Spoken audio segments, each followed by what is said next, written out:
Okay, well, I am sick again, so that's nice. But now there's not much going on around the league, but it's worth mentioning. There's really only two things to hit on here. Of course, Kareem Hunt got released, so we had a little bit of salary cap space from that. Um, or at least we're using what we have, anyways. I'm not sure how all that worked out. But with what we had left, we signed Charkandrick West back into the lineup. And here's the surpriser. They went out and picked up Kelvin Benjamin. Now, this is a guy we had a shot at a couple years ago when he got when his contract ran out with the Panthers. We pursued him for a while and then left it alone because of the money. But we offered him a contract for the rest of this year is kind of like a prove yourself thing. Because he's kind of like Sammy Watkins. He started off really hot and then he had kind of a flourish in the pass.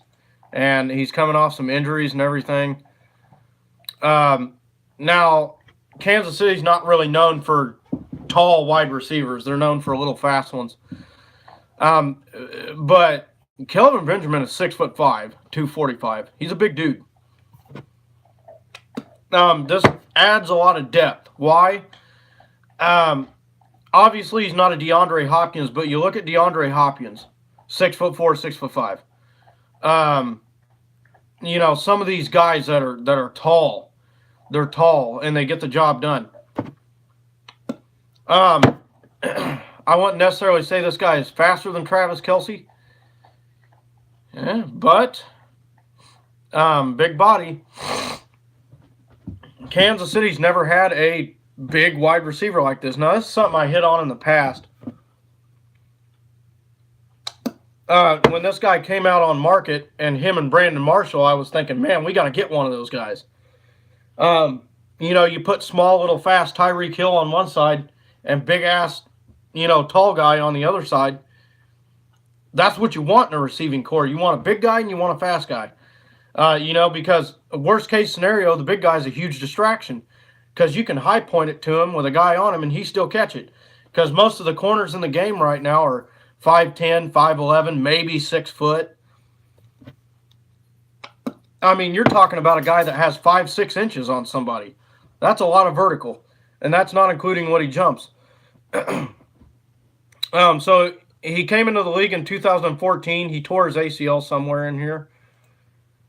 And I'm not really exactly sure when he did, but 2014 he was a rookie. Came in here, he was a first-round draft pick, and he had some decent games and he had some off games, but they were decent for the most part.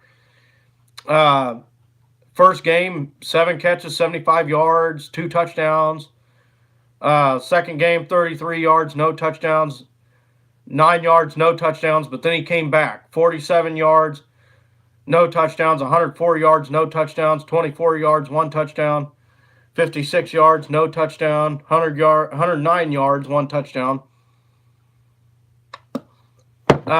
70, 18, 94, 61, 49, 38, 76, 115, 46, and 92. It just kind of goes up and down. But besides that 4-game stretch, 1 touchdown, 2 touchdowns, 1 touchdown, 1 touchdown, 1 touchdown, 1 touchdown, 1 touchdown. I mean, he's scoring.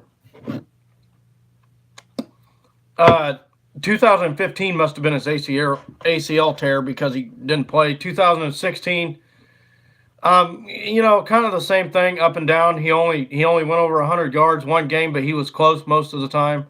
Didn't have near as many touchdowns or targets. 2017 was when he got released. But here's the thing. Here's the catch. If you look at when he plays the Patriots, right? Let's see if I can find these certain games. Here he played the Chiefs. He had 84 yards and no touchdowns back in 2016. That was when he was really good. I'm looking for games. He had a great game against the Steelers. 8 catches, 115 yards. 1 touchdown. He averaged 14 yards a catch. Packers, 3 catches, 61 yards a touchdown.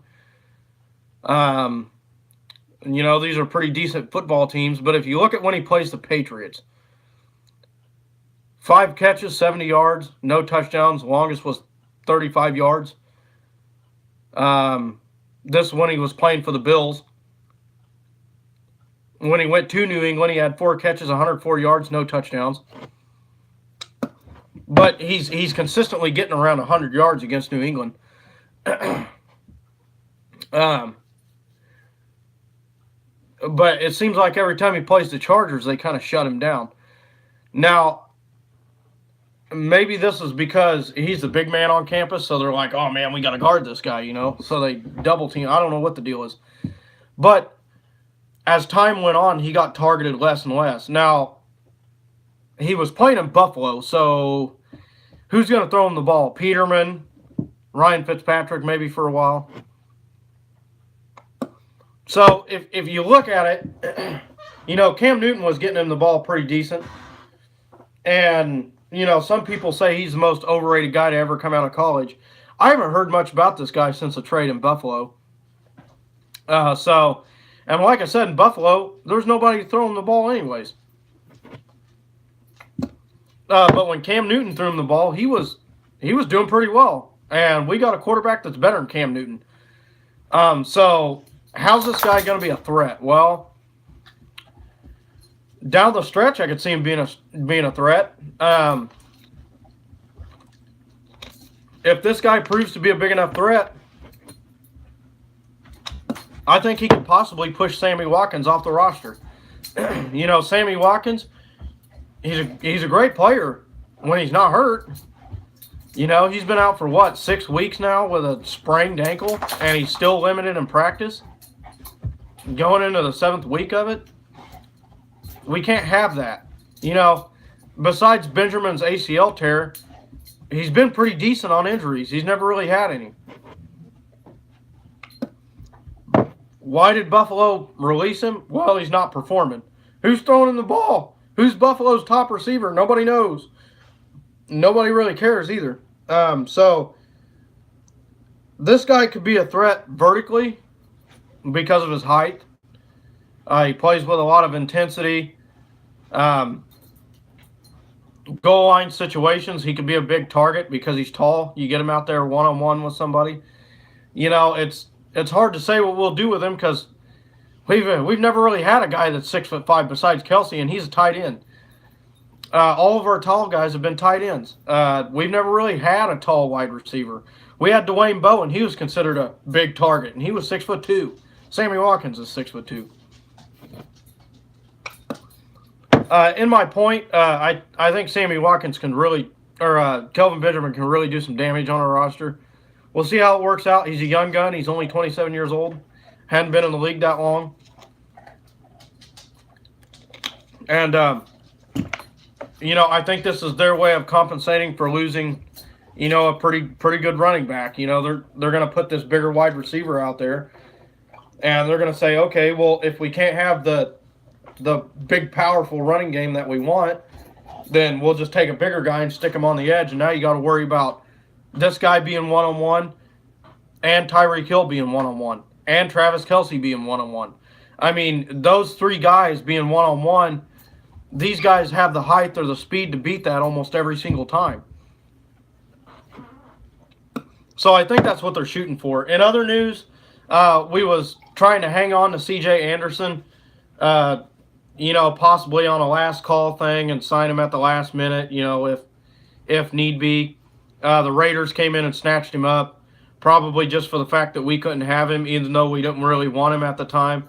We looked at him. He came in, had a really good workout, and we basically kept him on call because he didn't know our playbook. Actually, that's probably what we was working towards, was getting him the playbook, but we didn't offer him anything. And here comes the Oakland Raiders, and they're like, "Hey, we want him." They sucked him up probably so we couldn't have him, which is kind of funny. But look, dude, that's good by me. I mean, if you want to get punished by the team that you was going to play for, go for it. Other players have done it too. Tim Hudson. Derek Johnson. So, I mean, that's about it, really. I really hope this pans out for us, man. I mean, we really haven't had a receivers this big come into the league and join our roster. I mean, we really haven't. So, I think with the right offenses, dude could be quite a force. I mean, people call him overrated, but what are you supposed to do in Buffalo? I mean, let's just be honest. What are you supposed to do in Buffalo? They have no quarterback. They have a run game in Shady McCoy, but he's kind of went off the map the past couple of years because there's nothing else there. They don't really have a defense. They don't really have shit, to be honest with you. I mean, it's like Jordy Nelson down in Oakland.